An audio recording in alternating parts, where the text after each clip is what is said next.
Yes,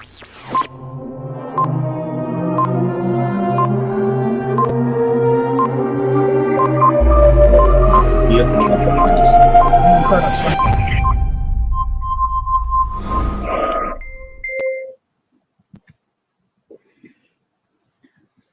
Good morning, all.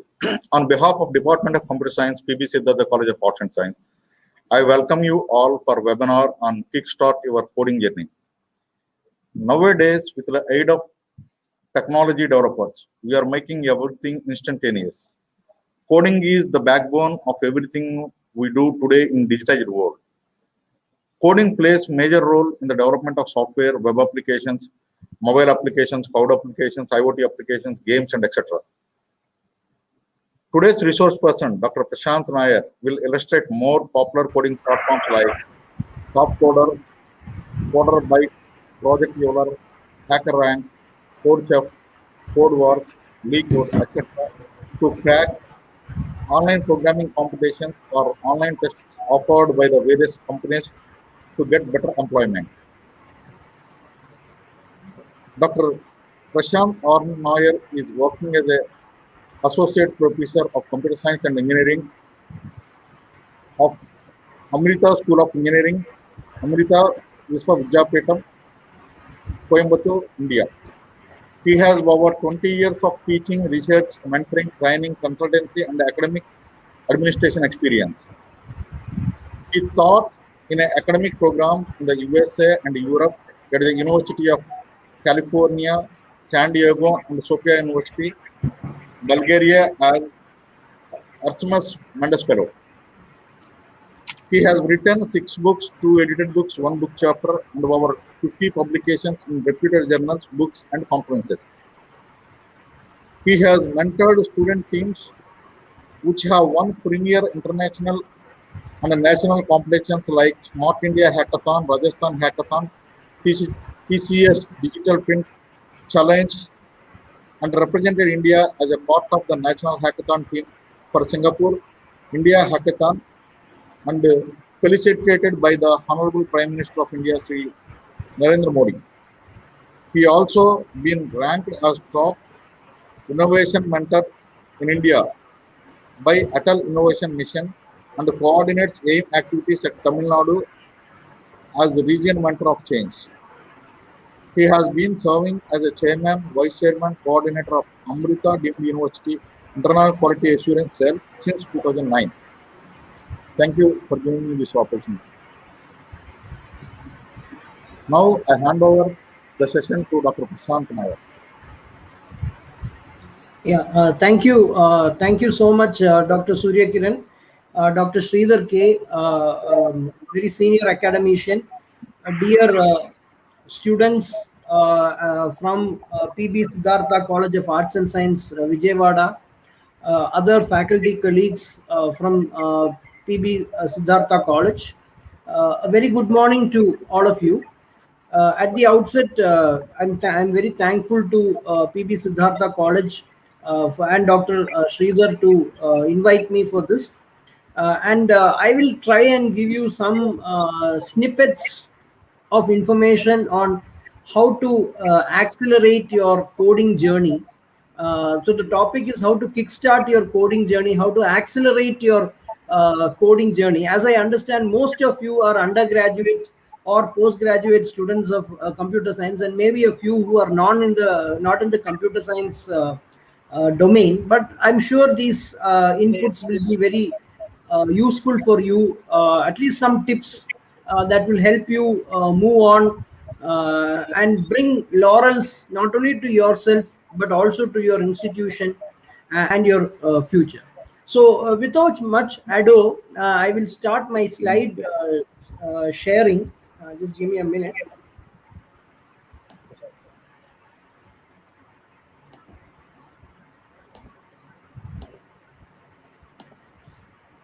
I hope my slide is visible. Yeah. So, as mentioned, I work as an associate professor of computer science and engineering at Amrita Vishwavidyapeetham Deemed University at its Coimbatore campus. Actually, we are India's number one private university, and there is a very vibrant competitive coding, competitive programming movement here in our university. There is also a very excellent and vibrant hackathon culture that is existing in our university, and all of these efforts have definitely helped us to become into this position that we are in today of being the top private university in India. I have also been recognized by ACM as an eminent speaker. Around 20 people in India have been given this title of ACM eminent speaker on the basis of their outreach activities. So, as mentioned in my profile, I'm guiding a lot of students, mentoring a lot of students for hackathons, coding contests, programming contests, and so on, project competitions. I'm very happy to inform you that I've been able to be very fortunate to guide and mentor some of the best teams in India, teams that have represented the country in national hackathon, team in the Singapore India Hackathon, won wonderful international and national competitions in Australia, Singapore, Indonesia, and also national events of the government of India like the Smart India Hackathon. So I've been very fortunate, and most of these hackathons are essentially a combination of both coding, that is the software aspect.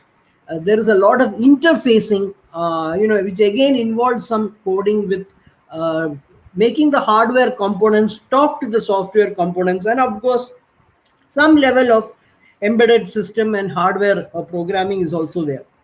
So almost all these hackathons, there is an underlying current of coding. Now, another claim for me to fame is that I have been the site coordinator for the ICPC, the International Collegiate Programming Contest. I will be talking about ICPC in my subsequent slides, which is a very exciting competitive coding or competitive programming contest that each one of you can contribute, each one of you can participate.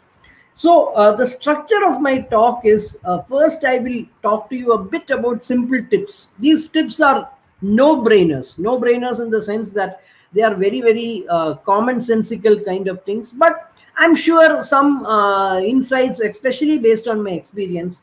I'll be talking about coding platforms and competitive programming, the contests and so on, which will help you to accelerate your journey in coding. And finally, I'll also touch upon boot camps, which are a very good way to sharpen and hone up your programming and coding skills. Now, today, most of you are students of computer science and engineering, BSc, BCA, MSc Computer Science, MCA, and so on. But we have to understand that, there is a major crisis in India. So India is today a knowledge superpower. India is a leading destination for information and communication technology services, consultancy, and development globally. And almost 400 out of the 500 Fortune 500 companies look towards India to maintain and manage their software development needs. So India has arrived in a very, very big way as a major knowledge destination, as a major IT destination.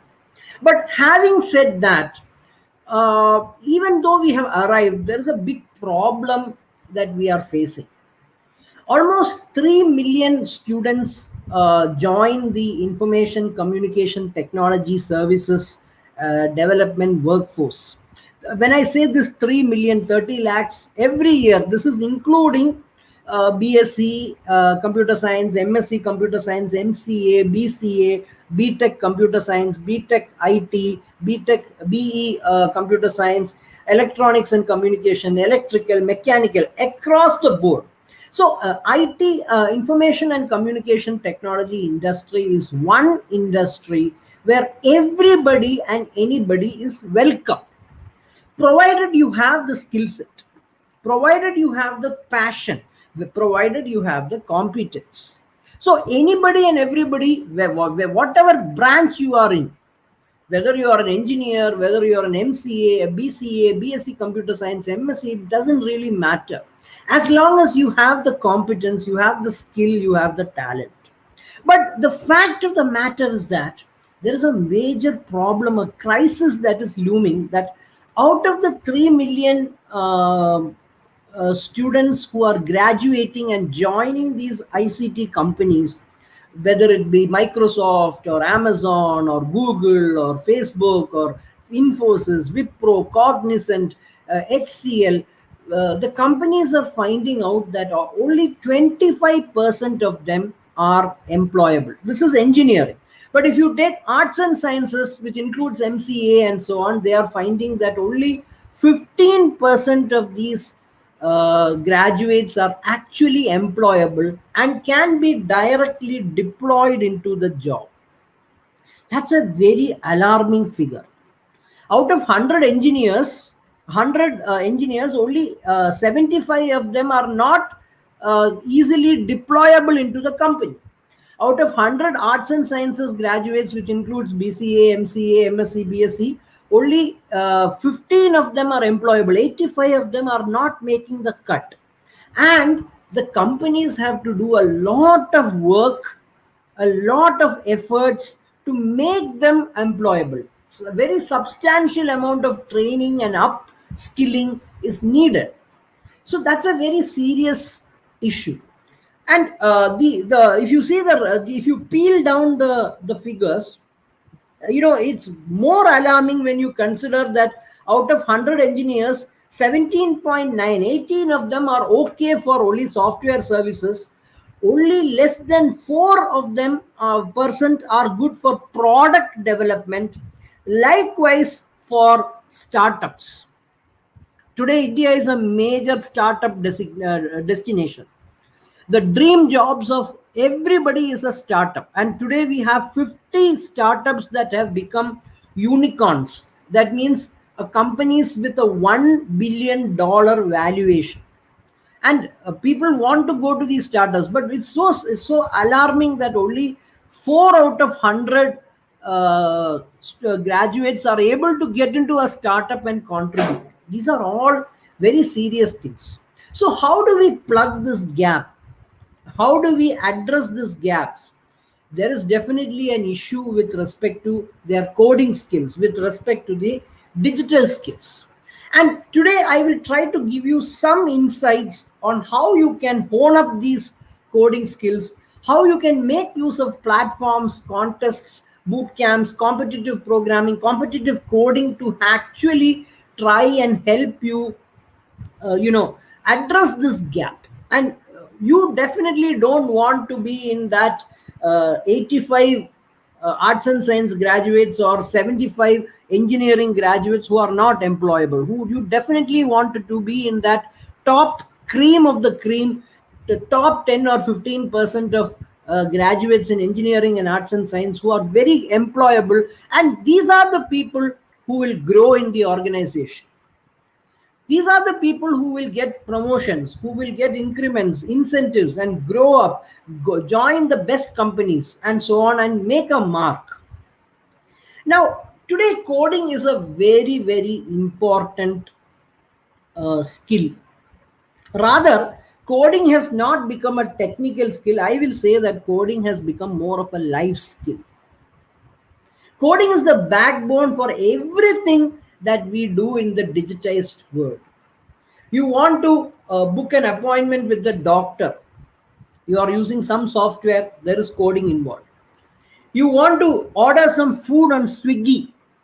You want to use the gig economy. Obviously, you need software to develop. You need interfacing. You need apps, hardware. You need to have coding. So today's digitized world means we need coding for anything and everything we do. From the way that we live and learn to the ways that we do research, we do business, we create, we communicate, we interact with each other everywhere and anywhere. It is billions and billions of lines of code, LOC, that make it all come together. Whatever be the domain, 90% of the jobs today need some kind of digital skills, for which coding is the backbone, so as to speak. Now, if you take the kind of jobs that are available today in the market, many of you are definitely angling for a placement. See the kind of jobs that are available in today in the market, the wide variety of jobs that are available in computer science. And I am not, this list does not include outsourcing, back office, medical transcription, which I would say are not in the high end but at the low end. I am only talking of high end jobs that are available today in the wide variety of domain in computer science. Data scientist, machine learning expert, back-end developer, front-end developer, full stack developer who does both UI or front-end and back-end, database or something like that, DevOps, development, DevOps ops engineer, security engineer, system analyst, technicians, system engineers, hardware engineers, quality assurance engineers, software testers, software configuration managers, software web developers. This is only a small subset of the wide variety of jobs that are today available. So it is a huge market. It is a huge opportunity. But you want to be in the top 10 or 15% of these graduates to be able to grow, to be able to succeed, to be able to accelerate in your career. And today I will talk to you to some of the simple tips. So this is not a structured thing. This is only based on my experience. My experience over the last two decades, guiding students, mentoring students, talking and teaching computer science students, training industry engineer folks, and so on. This is just an experience, and this is my own thinking. You can say it is copyrighted Prashant Nair. It is my own thinking over experience, and for everything I have my own tagline. I have made my own tagline. Now, number one, you don't need to be a genius for being a good coder, a good programmer, a good software developer. You don't have to be a super brilliant person. You don't have to be a genius. It is practice that makes you a genius. The more you work, the more you practice, the better you get. To become a programmer, the first thing, it is the mind. You need to think like one. You need to think like one. You need to think like a programmer, and that comes through only through practice, continuous practice. And I am not saying that knowledge or passion or inclination is not needed. Yes, knowledge is needed. The more programming languages you know, the more libraries that you know, the more constructs that you know, the more data structures that you know, the more algorithms that you know, the knowledge definitely helps you. Likewise, personal inclination and passion also helps you. But then the most important thing is practice. Anybody who may not be having the knowledge to the top extent can definitely practice and gain the knowledge. And how do you get personal inclination? Habit. A person who goes on smoking, what happens? He gets addicted to it and he goes on smoking. It is inclination. Same way, you start coding, you start continuous coding, you look at competitive coding, competitive programming, automatically you will develop a personal inclination, a personal passion for the thing. So more than that, the most important thing is practice. Practice, practice, practice. That is the most important thing. Knowledge and passion comes later. Most important thing is practice. Now, just some simple tips, simple ideas that I feel through my experience how you can be a good coder, how you can kickstart your coding journey, how you can accelerate your programming journey. Some of the simple tips that I have experienced and I can share with you. Number one, a programmer is somebody who has the right mental models before he or she writes a single line of code. Yes, coding needs some language, but more than that, it is the mental makeup, the mental constitution, the mental model, the attributes that make a person a good programmer. Having that mental models is more important. And what are these attributes?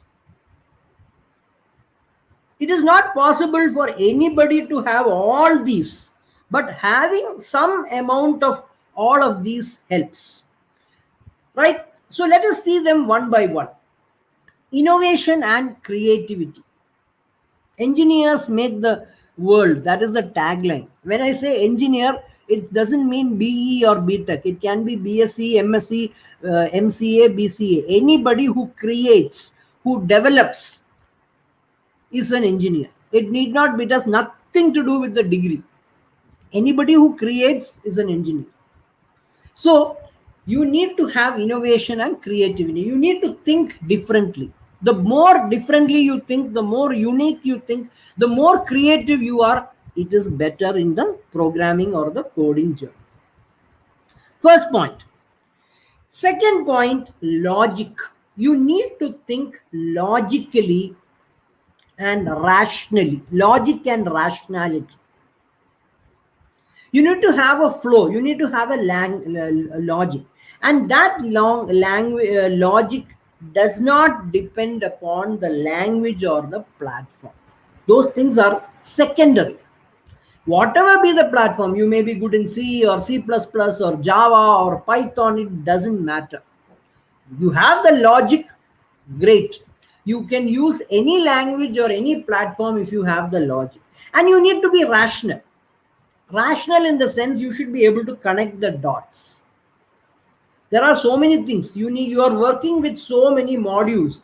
You are working with so many systems and subsystems, but you need to connect them. You need to connect the dots.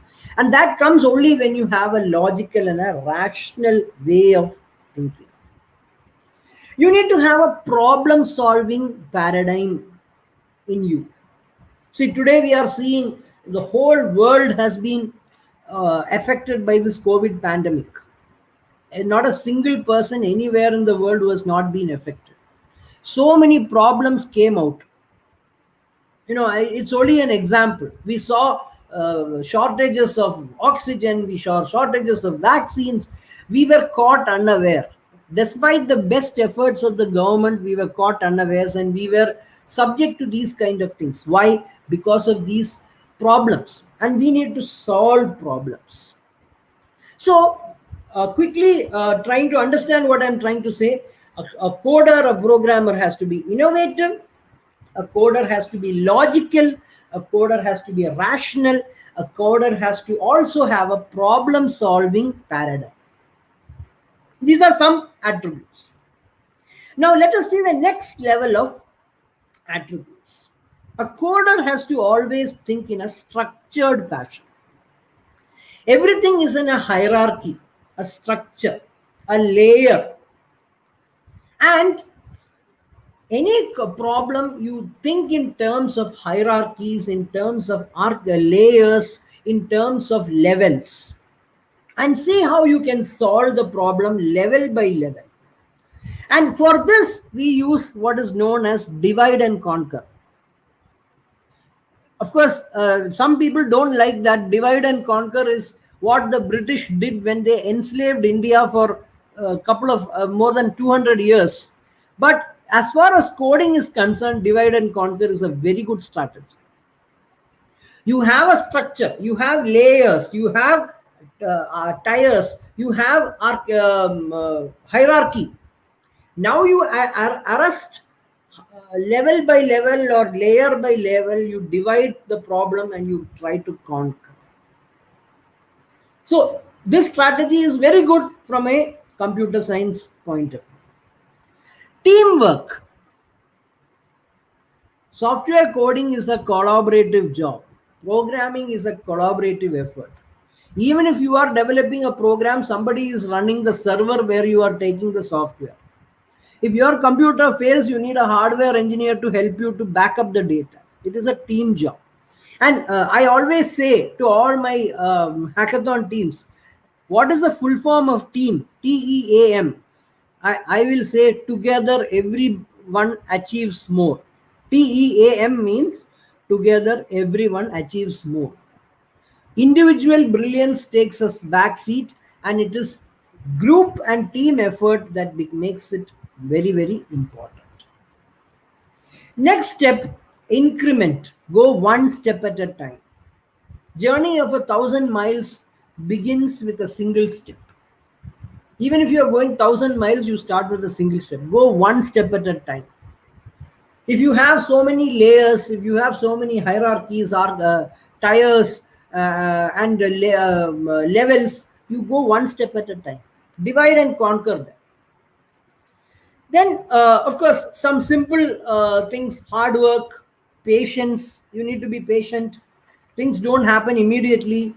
You always see the forest for the trees. Always see the big picture.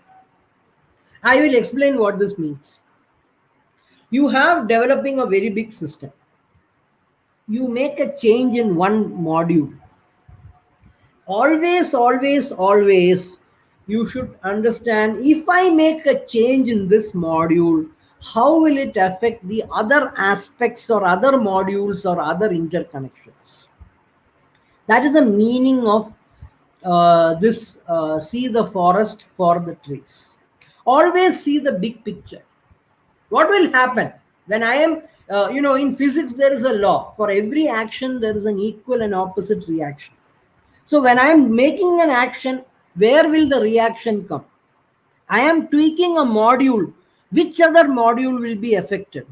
I am changing a variable. Where will this variable impact? Which are the other variables that will be affected by this? So that is the see the forest for the trees. And finally, debug and rework. You have to be patient. All the time there will be rework. You will have to be adaptable. You will have to be flexible. You should be ready to unlearn and relearn. I will repeat. Should be ready to unlearn and relearn. Unlearning means whatever you know, you have to just flush it down the toilet, throw it off if required, and relearn if required. You should be adaptable. You should be flexible. You may be very good in one platform, in one software, in some hardware. Tomorrow that becomes obsolete. You can't say, I only learned that. You have to be flexible enough to move on to the next platform, to the next software, to the next hardware. All the time you will be reworking, debugging. Last 2 points, resources and toolkits. See, today world of computer science is rich. There are resources, toolkits, softwares, tools, methods that are available everywhere. You don't have to reinvent the wheel. To give you a simple example, you want to develop a website. You don't have to go to a notepad and start writing the HTML code. That was 15 years back. Today, you just need to take a toolbox. Within 10 minutes, you can make a website. Half an hour, you can make an interactive website. But if you start writing HTML code, it may take you 3 days. You don't need to do that. It is available. The resources are available. The toolkits are available. You do not need to reinvent the wheel. You can easily use these toolboxes and toolkits and resources that are freely available. And finally, deadlines. Life of a coder, life of a software engineer is always intrinsically linked to deadlines. Deadlines will never end. Deadlines will only end when you are dead. That is the state, the life of a software engineer, a coder, a programmer. That is what you have signed up for. You will always have deadlines that you can never escape. So I thought I will. These are simple tips. This is not in a order. This is only a sharing of good practices, experiences, which I will go through them one by one. You have to be innovative, you have to be creative, you have to be logical, you have to be having a problem solving mentality, you should be rational and logical, you should think from a structured point of view, you should understand what the layers are, what the hierarchy is, what the levels are, and go one step at a time, divide and conquer, solve each one at a time, be patient. And whenever you're doing this, see the bigger picture. What is the bigger picture? When I make a change here, how will it impact in other places? Then, of course, you need to be working in teams. You should be patient. You should be flexible, adaptable. You should be ready to unlearn, relearn. You should always be doing debugging and reworking. Make full use of resources and toolkits that are available. And finally, stick to deadlines. So this is only a recipe. It's kind of a, I will say this is like a recipe that a software developer, a coder, a programming geek, a code geek, a software engineer. This is like a recipe that anybody can follow. And these are simple tips. As I mentioned, this is a no-brainer. This is not rocket science. This is what everybody and anybody can do, right? Now, I will now come to some things that help you, tools and competitions that help you to kickstart and accelerate your coding journey. I start with platforms. There are many platforms that are completely automated, that are completely automated and adaptive. Just 1 minute. There are so many platforms that are available. I will be talking much about CodeChef because I have a good relationship with CodeChef, so I'll be using that as the case study.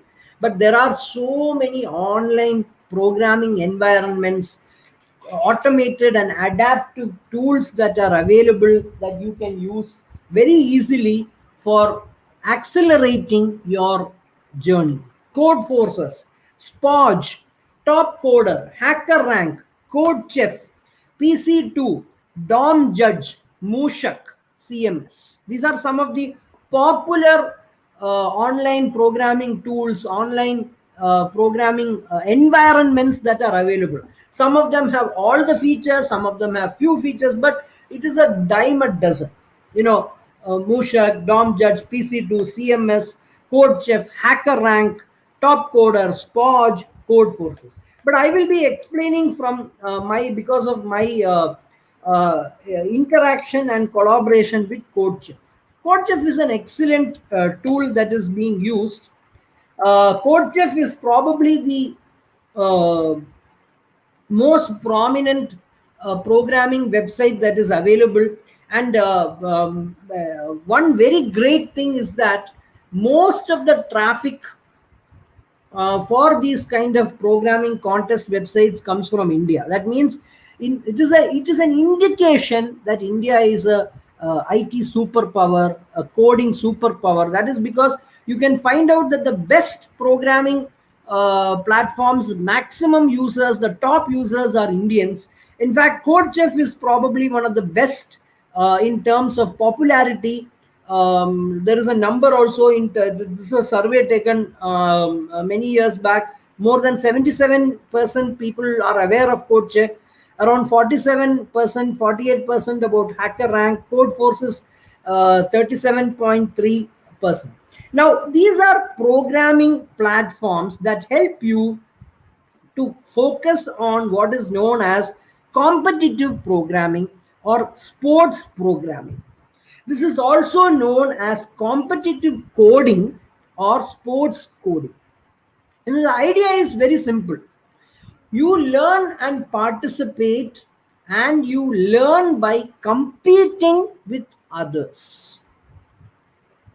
You have problems to solve. So it is like, putting you into the fire. I'm just telling you, sometimes for a person to improve, you need to put him in the middle of the fire so that he figures out a method to get out of the fire. One way to accelerate yourself in the coding journey, in the programming journey, is to start competing in using competitive coding, CC, or competitive programming, or sports programming, or sports coding. The idea is you are getting involved in these contests, you are participating against lot of people outside, you are competing with them, they may be anywhere in the world, and they use these kind of platforms for online judging, online platform where you are able to get instant results.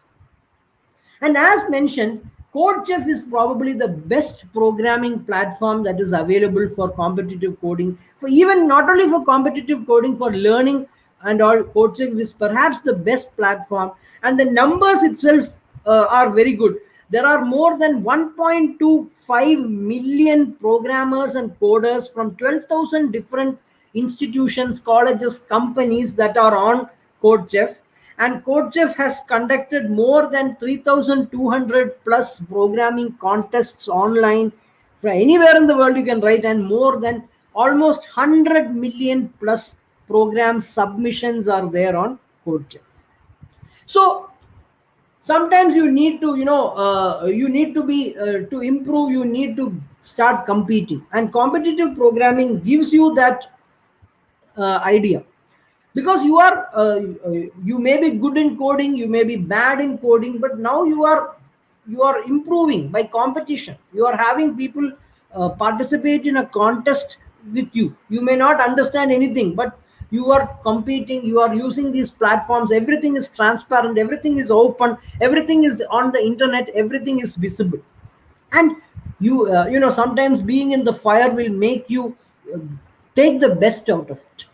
And that is why I recommend, if you want to kickstart your programming journey, if you want to accelerate your coding journey, nothing like competitive programming or sports programming or competitive coding, CC. It's all the same, because you are getting into the eye of the fire. You are trying to compete, you have to show your expertise, show your teamwork, show your innovation, show your problem solving ability, show your creativity, show your knowledge of the programming constructs and so on. And let me also tell you, for competitive coding, the language does not matter. Maybe you are not very good, you can start with C, but generally speaking, people prefer Java, C++, or Python, because they are the in languages. All of them have relative advantages and disadvantages. Most of them, or all of them, have excellent toolboxes, standard libraries, execution is fast, you have a lot of help, you have a lot of other things that are interoperable, and so on. So competitive coding means it is a very radical thing where you are competing with others, you are solving problems in a competition or a contest against others. They may be sitting anywhere in the world, you may be tackling solved problems from different perspectives, very complex problems, and you are figuring out solutions, you are trying to get the best result, the optimized results, and as a result, your competitive programming will make your coding, will accelerate your programming and coding journey. And I think that is the best option for you. And the advantage is that everything is there in these platforms. The evaluation happens online, the code plagiarism, the honesty, the integrity is also taken care. You are free to use the things. And inside this, especially in CodeChef, there are so many options available. You can do it anywhere. You can be sitting in I can be sitting in Coimbatore, you are sitting in Vijayawada, another person may be sitting in Atlanta, and you can all be part of the same competition, the same contest. You may be solving a problem in the next 2 hours, but you can be sitting anywhere in the world. You can use any language, you can do it anywhere. You can check if there is any dishonesty, people are copying, people are this thing, there is plagiarism detection. You can rate your performance, you can have rankings, You can find out these kind of things. You can have help. You can have a community where you can talk to each other, discuss about things, find out methods to improve, have a community like a social media community and chat. So many things are possible in these kind of platforms like CodeChef. So, moral of the story, you want to accelerate your coding journey, you want to improve your programming expertise, jump into competitive coding, jump into competitive programming, start using these kind of platforms like Codeforces, Podge, Topcoder, HackerRank, CodeChef, DomJet, Mushek, PC2, CMS. You also will be able to know where you stand. Where do you stand with respect to the others? This is just how, there are 6 problems. You know how, when you submitted the problem, how much of error was there, who submitted it first, who gave the best solution. All these kind of analytics and rankings are also possible in using these kind of platforms. Now coming to contests and competitions, there are many competitions and contests that are available. Now let me also tell you, competitive programming definitely improves your coding journey, accelerates your coding, and so on. But at the same time, participating in formal contests like ICPC, International Collegiate Programming, will increase your branding, will increase your bragging, will improve your employability, because these are international and national platforms where you are proving your point, where you are participating and making a mark. So second thing I will also recommend is, please look for contests where you get certificates, where you get expertise, where you get ranking. You may not win everything, but still these add on to your resume, these add on to your branding and your bragging. So ICPC, International Collegiate Programming Contest, is perhaps the best, most prestigious competitive programming contest in the world. It is run by the ICPC Foundation. Till 2017, IBM was the worldwide sponsor, along with ACM. And ICPC is considered as the World Championships and Olympics of Collegiate Programming. Every year, 50,000 students from 3,000 plus universities in 110 countries participate in the ICPC. And people who participate in the ICPC, they are the ones who secure the best jobs in the market, the dream jobs, through the likes of Google, Amazon, Facebook, LinkedIn, Twitter. These kind of companies look for ICPC alumni, and all the 320,000 plus ICPC alumni, people who have participated in ICPC contest in the world, are doing so well. They are startup founders, project managers, cyber specialty, machine learning specialists. They get the best jobs. Now, the ICPC started as a small contest in US in 70, and slowly it became very, very popular. Now, how this works is that I told you 50,000 students means 50,000 of the best coding minds in the world participate. But how does it work? First, in your college, you participate, have a local contest, and the top 1 or 2 teams qualify as a winner for this local contest. Then they go to what is known as a regional contest. Regional contest of ICPC happens in around 50 cities all over the world. In India, there are 2 or 3 places where this happens. Amrita University is one of the places where this happens.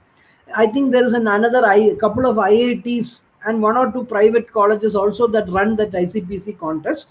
So this regional contest, maybe for India, there are 1 or 2 regional contests. For Japan, Philippines, Malaysia, Singapore, all these countries together, there is one contest. So ultimately what happens is that these regional contests, 1 or 2 winners from these regional contests go for a world finals. World finals is like a world championship.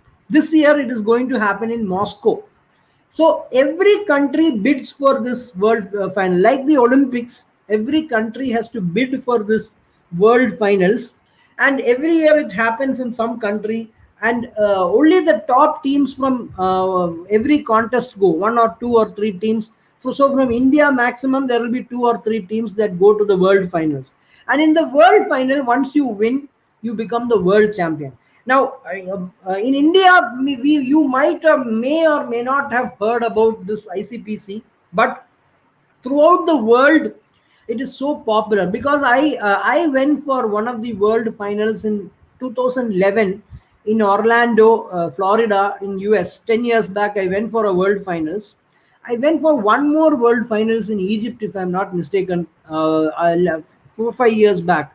So somebody, they were telling in the world that the world champion team from Russia got a one-to-one appointment and audience with the Russian President Vladimir Putin. So that popular the contest was. So in our university, we have been organizing this contest since 2005. So I mean, okay, we were organizing just like any other conference or girl, but until I went to the world finals, I never understood how great this contest is. And somebody was telling me in that world final that the Shanghai Jiaotong University team that won the ICPC World Finals, when they reached Shanghai Airport, there were like thousands of people, more than thousands people were there to cheer them when they came in the airport. That kind of popularity is there in the ICPC. So that is how this contest is. As mentioned, our university has been organizing this since 2005. I'm very happy that I've been one of the site coordinators. Today, our site is one of the largest sites in the world with 5,000 participants. We started in 2005 with 200 participants. Now it is 5,000, and we do the event in 3 of our campuses, but all the campuses are connected through a cloud. And this event has been doing so well. Our university's branding has also improved.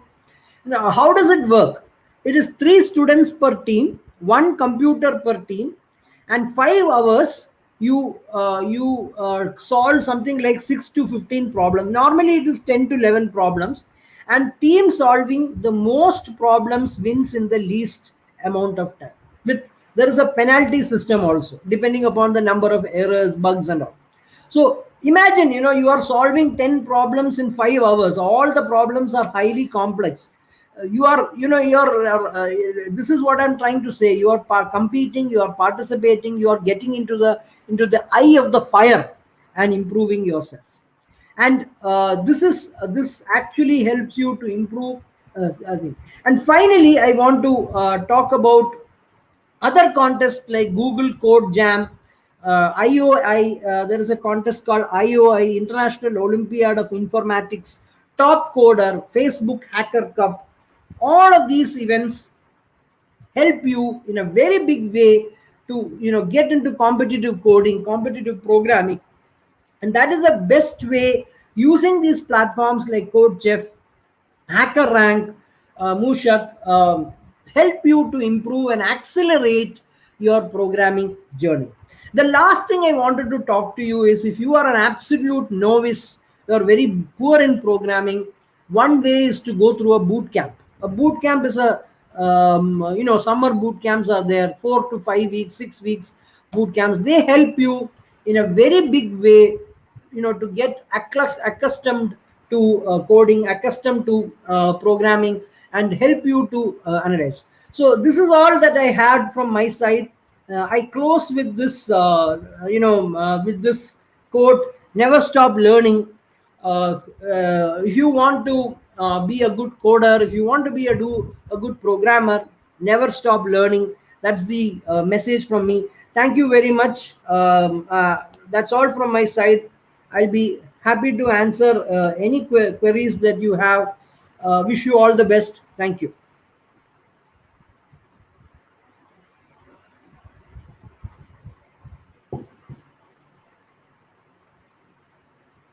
Thank you very much, Prashant sir.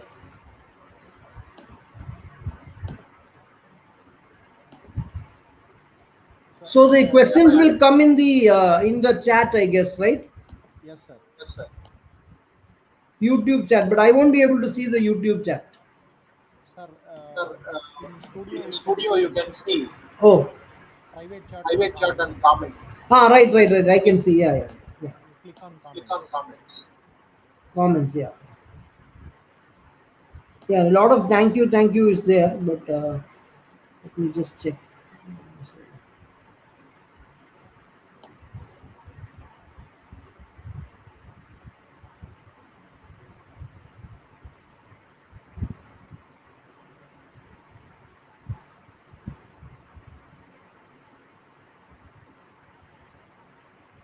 Sir, there is a There question is a question from from Srinivas Rao. Srinivasa Rao. Yeah.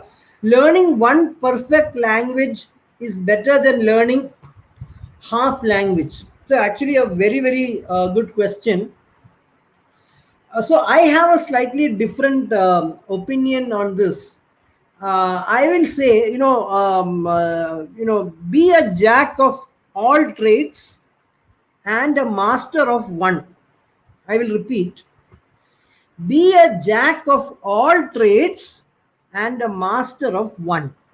Meaning, you need to be perfect in one language, but have a working idea, a working knowledge of many languages. You don't have to master everything. You be master of one, but be a jack of all trades. Other languages also, it is better to have some knowledge, some competence. You don't need to be a master, but have some working knowledge, because that will help you a lot. Now, coming in the future, it may happen that the language that you are the master is no more used. The only thing you should do is drop that and go to one of the languages where you are a jack. You're not a great master, but you are somewhat good in that, and try to make yourself a master in the other language. It is like primary skill and secondary skill. Primary skill is one language, the secondary skills are other languages, but when required, you should be able to drop your primary skill and make your secondary skill your primary skill. So I think I have answered your question. Yeah.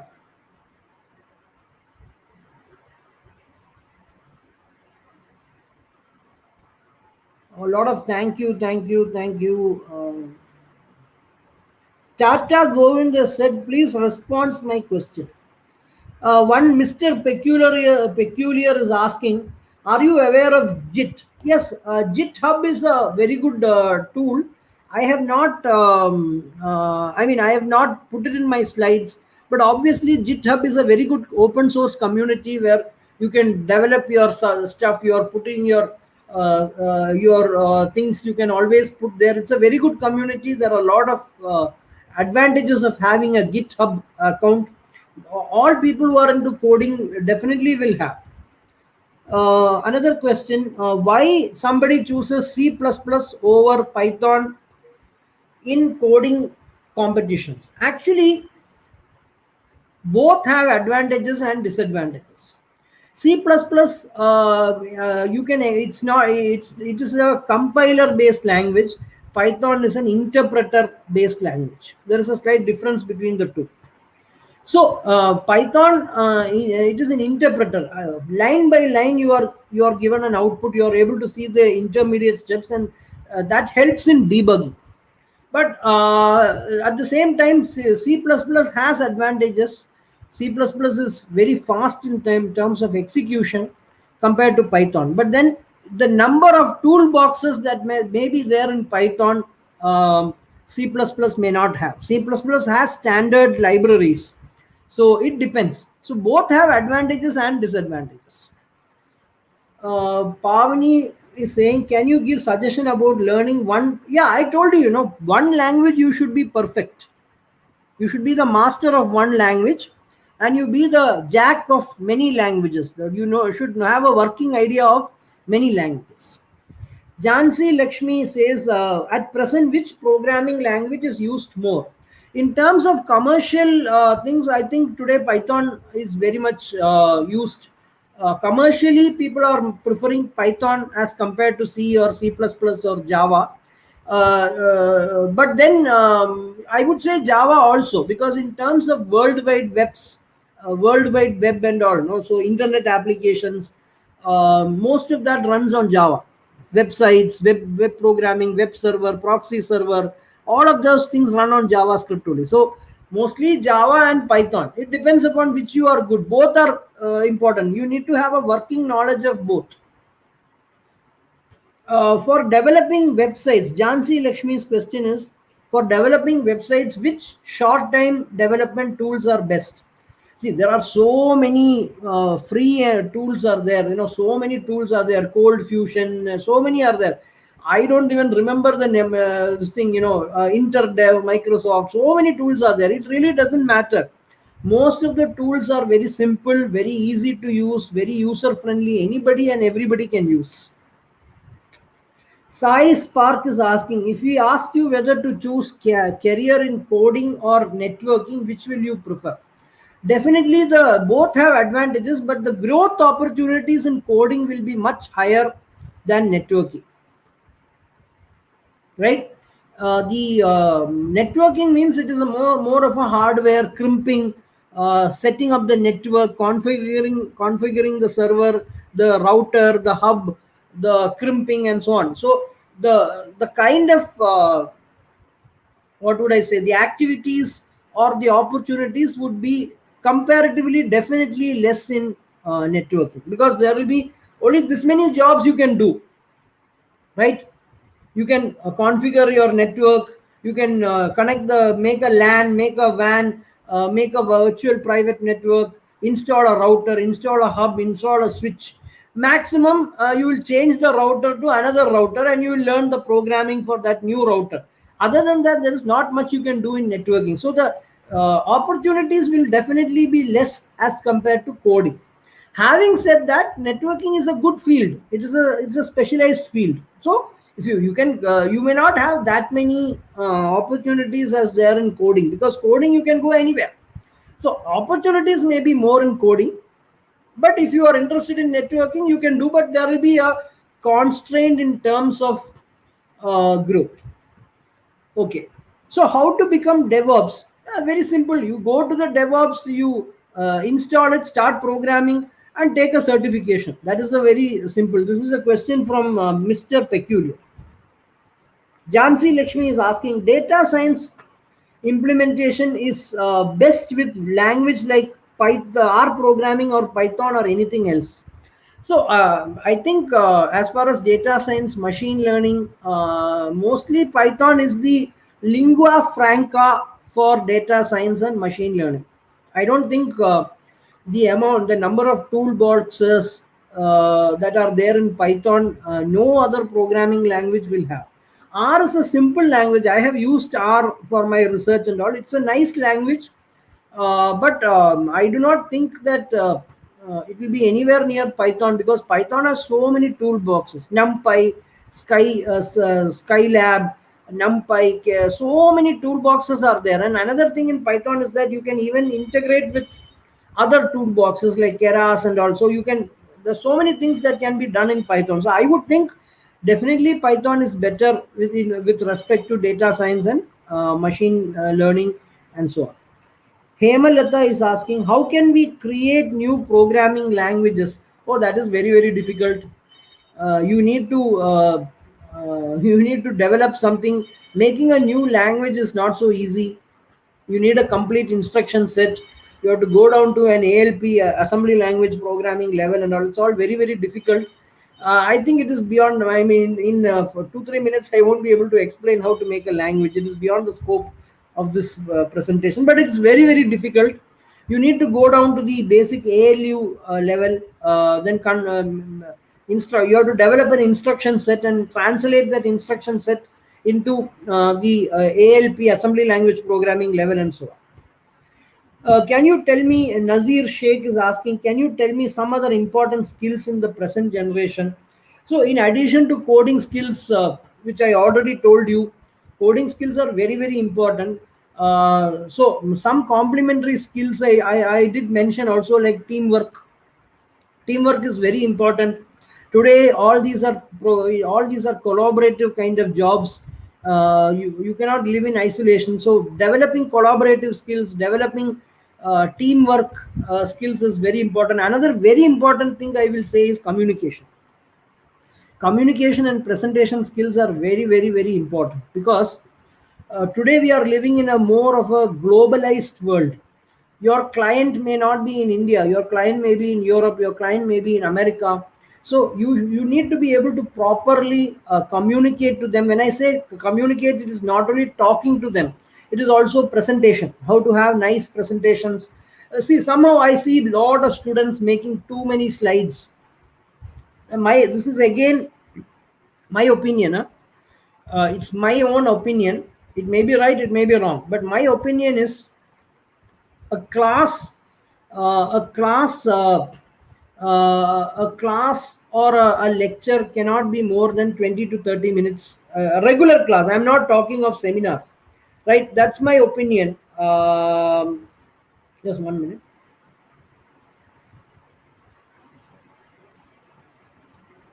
Okay, a class needs to be not 20 minutes, and you should be able to communicate properly in 20 minutes. When you are doing a presentation, also, you are doing a final year project.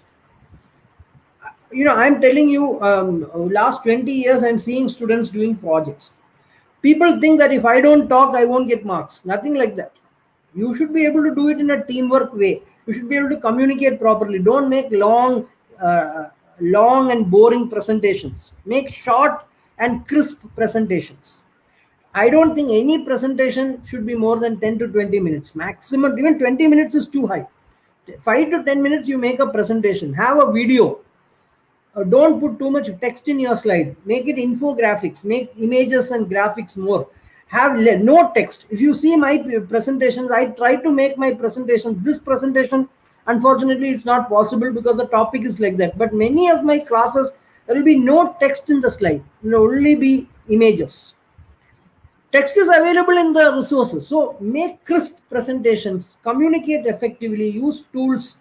These are things that presentation skills, communication skills are extremely important in today's world. That is my personal opinion. Can you suggest one, each and everything 19? Can you suggest one mobile app for improving coding knowledge? Oh, I don't know. There are hundreds and hundreds of apps. To be very honest, I really don't know. I can't think of one. I'm sure many of these things, CodeChef may also be available on an app. I don't know. I use it in the computer. Maybe it is available in an app. How to create a no, that is gone. Write a program to find Armstrong of a number. Oh, I don't remember. That's not a question. Is it a question? Okay. How to create a software like Google? Build a good algorithm for search. Google runs on the principle of saliency principle. So if you are able to build an algorithm which is better than saliency, then definitely you can build a search engine like Google. It's not rocket science. You need a good algorithm that does searching. Google uses saliency. If you use some other principle, it will be better. Sir, Prabhu Sambar, which one is demanding course nowadays and in future? Oh, that is very difficult to answer. Whatever be your branch, whether you are mechanical, civil, or electrical, or MCA, MSc, more jobs are available in computer science today. That's something that you can see every day. See, if you take a core company like L&T, L&T in 1 year they may take 1,000 graduates from engineering or arts and science colleges all over the country. Maximum 1,000 is their intake. If you take Infosys, they take 100,000. So the jobs are more in the IT field. That is a fact of life. Rajivel Puri, sir, I want to learn artificial intelligence. What are the benefits of using that language?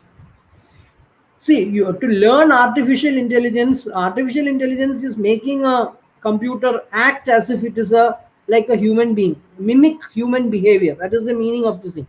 For learning artificial intelligence, you need to go into the you can use some simple tools like Prolog and all. But more than that, if you want to develop yourself in artificial intelligence, there is no use trying out tools like Prolog. You can learn what artificial intelligence by using Prolog, Lisp and all, LISP. But to develop yourself in artificial intelligence, you should go into the machine learning or deep learning, master machine learning tools or deep learning tools, and that will help you go for a career in AI. Pravalika is asking, Python is on form. See, nobody knows what the next language is. I don't think now immediately we will see much changes. More and more toolboxes are going to be added to Python. My prediction is for the next 5 to 10 years, 5 years we will continue with Python. But there will be more and more toolboxes coming. There will be more and more options and toolboxes, toolkits coming in Python, and we need to master more and more toolkits and toolboxes. Anusha Palisetti is asking, what is the best way to learn web development? Web development is very simple. You need to just use tools. There are automated tools. Maybe you can, JavaScript is a good, PHP or JavaScript. They will help you to, if you master these two things, it will help you a lot in web development. How to be an app developer? That again, you need to do the coding for the app. I mean, Flutter app or interaction app and all. You need to write coding and link a website to app. You have to learn that language, give features and so on. App development, mobile app tools you have to use. This question is a repetition. How to create a software like... I think we have finished, I think so. Is there any, Vamsi Korapulu is asking, is there any scope for app development? Yes, definitely. There is a lot of scope for app development because many facilities are getting available on an app. See, if you take healthcare, right? You want apps that can what is that? You want apps that will help you to monitor your heart rate and all those kind of things, right? So you definitely apps are very much in demand. How to develop our skills to get a job in Google? Google has a very tough very tough process. You have to go through 7 or 8 rounds of interview. I don't exactly know what are the steps, but there are 6 or 7 rounds of interview.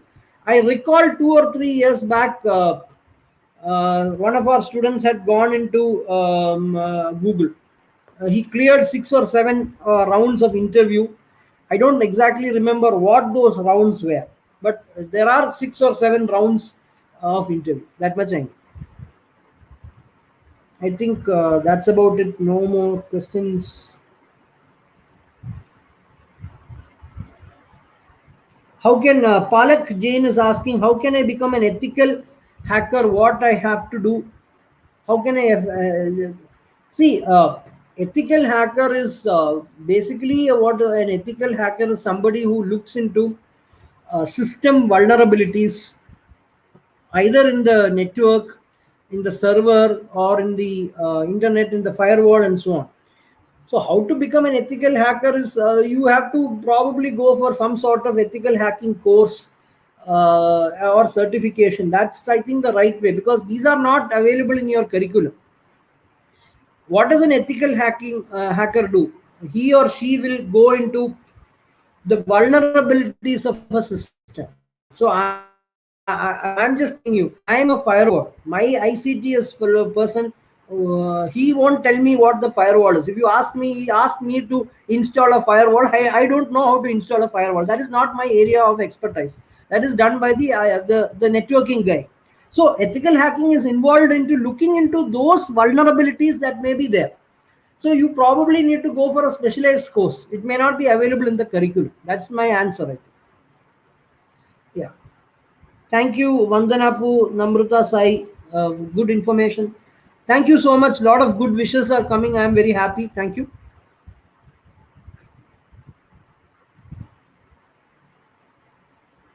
Salli Ram, can we learn Python without learning Java, C, and C++? Yes. But if you learn C, it's good, because C is a good foundational language for you to learn the basics of programming constructs. That helps if you learn C. think we are at the end of the question answer section. Thank you very much, Dr. Prashant Nayak sir, for taking out your valuable time and spending your time for addressing a very important session to our students. With this session, definitely our students will try to start their coding journey. And the takeaways of this session are, first thing, coding is not a rocket science. The key for success in coding is practice. That is the first takeaway. Second, you cannot become an employee of Google or Facebook or Twitter or anywhere overnight. You need to practice constantly, and you need to make use of platforms like CodeChef and HackerRank and many other platforms to improve your coding skills, and take part in competitions like ICPC, which provides a platform to prove your talent and to attract the attention of the global employers, so that you can get the opportunity to get placed in dream companies like Facebook, Google, and Twitter, etc. So, with this, I would like to thank our resource person, Dr. Prashant Nair, for spending his valuable time to address our students on coding journey, kickstart coding journey.